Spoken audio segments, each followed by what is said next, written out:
Tierra. En tu obra, cuéntanos un poco. Bueno, en concreto un sitio que yo siempre ha sido una referencia, yo creo que ahora me cambió el nombre, el Bar Stop. Hombre, el Bar Stop es uno de mis relatos. Sí, además ese se llama el Bar Stop. No son de los últimos, pero esa es una referencia de Cádiz. Después, el arte serrano es curioso porque el arte serrano, pero yo no le pongo arte serrano, le cambio el nombre, porque podría haber alusiones, porque eso me inspiró Fran, uno que trabajaba en el arte serrano, que se casó con la hija del dueño.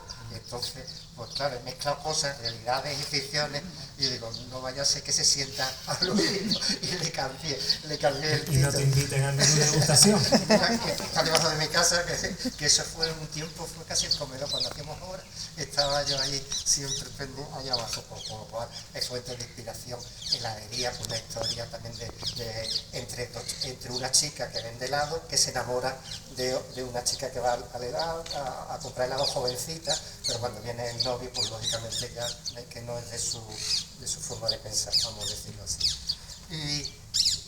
Y voy a leer en cambio uno que me espero, Rafa Marín, porque Rafa Marín es todo alrededor del cementerio. El cementerio es un elemento muy importante del Cádiz de Portatierra, y Rafa Marín me hablaba siempre de Stephen King, no sé qué. Pues yo le sitúo deformado y grotescamente, que no es una realidad, a un profesor que se enamora de una chica, y si quiere, se llama, no del último sino del anterior. Algunos amores son diferentes. El último es, que es de la trilogía del amor que he hecho, Años de amor diferentes, pues el anterior. Os voy a leer un poquito. He regresado a ese lugar después de más de 40 años ausente. Ya no se respira el amor que inundó los ecos de placer del dormitorio, ni el resto de la casa desprende la calidez de nuestra estancia. Ya no hay muebles, han arrancado los plomos de las cañerías y las puertas apolilladas y partidas no cumplen su función. Ya nadie se imagina que en ese espacio, ahora diáfano, pasaron fugaces los meses más apasionados de mi vida. Las paredes verdosas huelen a humedad, y eso me trae a la memoria aquel día de lluvia en el que perdí el autobús que solía coger. Era el último que pasaba cada 15 minutos. Me despisté y me entretuve más de la cuenta en la biblioteca tras salir de clase. La noche se había impuesto y me quedé sola en la parada. Como mínimo tenía que esperar media hora en este improvisado refugio que no evitaba mojarse, pues el viento racheado expandía el agua que sorteaba mi cobijo. De pronto, un Seat 124 verde, destartalado, con la chapa oxidada y herrumbrosa, que chirriaba como si la correa del ventilador estuviese desajustada, se paró a mi altura. Isidro Marín, el profe de literatura y lengua, me preguntó a dónde iba y se ofrecía a llevarme. Pues le cogía de paso. Por el camino hablamos de su asignatura y de lo mucho que me gustaban sus clases. Isidro, ante la detención obligatoria por el semáforo en rojo, se giró y rescató del asiento trasero un libro que acaba de leer, de Stephen King, titulado El Resplandor. Esto es el que me enseñó el Stephen King, que hay que mezclar cosas que son verdaderas, pero el personaje. El ejemplar reposaba y circulaba con nosotros como otro ocupante más, como si tuviera vida propia, pues se había estado desplazando de un extremo a otro en cada curva. Unos segundos después me lo regaló. Al enseñante le había entusiasmado su lectura como gran aficionada a las novelas de terror. Durante el trayecto me fijé en la portada y hojeé por encima sus páginas. Algunas frases estaban marcadas con lápiz rojo y me fijé en una de ellas que nos había arrojado con frecuencia en sus clases sin venir a cuento, quizás para asustarnos o para impresionarnos. Y la muerte cayó sobre todos. Aunque no sé para qué las ilustraba, ya que se sabía de memoria casi el texto que me recitó en parte como un gran actor de teatro. Todavía me acuerdo de su gesto contagioso de entusiasmo que envolvía todo a su alrededor, mientras sonaba en su radio cassette la cinta de John Lennon, Instant Karma, que contrastaba con el soniquete monótono del limpiaparabrisas y del estrepitoso rugido del motor. Al bajarme frente a mi casa le agradecí el favor y el regalo, pero me permití el capricho de reírme un poco de él para hacerme notar. Así de sopetón le recomendé que acudiese al taller de mi padre para que se arreglase ese ruido infernal e insoportable del automóvil, que me ponía nerviosa, asegurándole que si iba de mi parte le haría una rebajita. Isidro sabía encajar las bromas con buen talante y no se lo tomó mal, al revés. Me pidió que le llevase a clase una tarjeta con la dirección y el teléfono, por lo que parecía de forma coherente que estaba harto de los problemas que generaba ese coche de segunda o tercera mano. Esa noche engullí del tirón más de 100 páginas del libro hasta que caí rendida. Eso seguramente me produjo las pesadillas que padecí.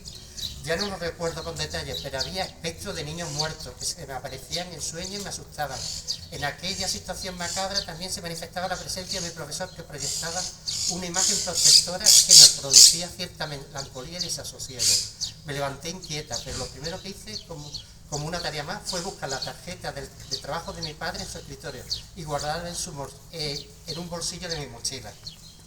Al entrar en el aula, coloqué la cartulina con la publicidad en el atel e hice un seguimiento visual a los movimientos del profesor, con objeto de cerciorarme que la recogía y se la embolsillaba en la chaqueta, como enseguida hizo, en medio de un fugaz cruce de miradas. Esa tarde perdí el autobús a posta y esperé a mi galante docente que me recogiera. Esta vez no acudió solo, sino acompañado de Margarita Zubeldia, la titular de francés. Yo pensé que no iba a parar por la compañía que se había buscado, pero tuve el detalle de hacerlo. Posiblemente ese séquito estaba planeado y fue la llave maestra para desprenderse del pudor e invitarme a su casa alquilada. Esa comitiva, en efecto, me dio confianza y acepté sin reparo su ofrecimiento. Aparcamos en la puerta de lo que parecía un chalet en miniatura, sin problemas. Su piso, de una sola planta, era un bajo pequeño, con solo 2 dormitorios, cuarto de baño y cocina-comedor. Estaba a escasos metros del cementerio y su amplia terraza, que hacía la azotea, tenía espléndidas vistas al Camposanto, ideal para un morboso. La primera impresión que me produjo fue pensar que por nada del mundo viviría allí. Solo divisar la hilera de nichos de detrás de la tapia blanca que metían destellos fosforescentes me producía escalofríos. A Isidro, en cambio, le hacía gracia y decía que el alquiler era muy barato, así que había que temer más a los vivos que a los muertos. Al poco de llegar, telefoné a mis padres para que no se asustaran, acostumbrado a que diese señales de vida a horas tempranas. Le indiqué que estaba cerca, a 2 calles de casa, acompañada por la profesora de francés, algo que era cierto, aunque omití el resto de la información y repetí un par de veces que tardaría, por si no lo tenían claro.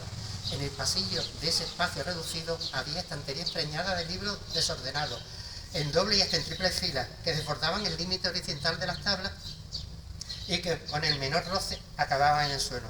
Mientras Margarita iba a su aire y calentaba agua en su hervidor para preparar un té verde con menta, Isidro me señaló algunos de los autores que según su criterio muy famosos, pero yo no ignoraba, como Edgar Allan Poe, Bram Stoker o Lovecraft, o otros que solo los especialistas conocían como Ramsey Campbell o Peter Strauss.